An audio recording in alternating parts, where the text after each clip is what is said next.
چه خوب شد خوشمون شد دوماد مالی خودمون بود عروس مالی خودمون شد این حرف رو خودمون یادتون دادیم دوری حیات تا بدون دادیم این پشتمون اون پشتمون بود جاندی خارسو کشتمون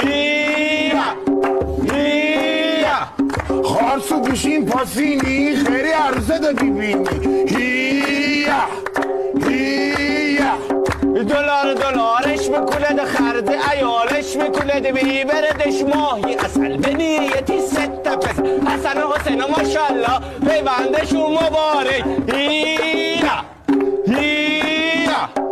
ماشالله ماشالله بهش بگی ماشالله صد قول ها والله بهش بگی ماشالله حضق زفر دوماد شده ماشالله سال دیگه پدر میشه ماشالله صاحب 6 فرزند میشه انشالله تقی و نقی و روح الله مهدی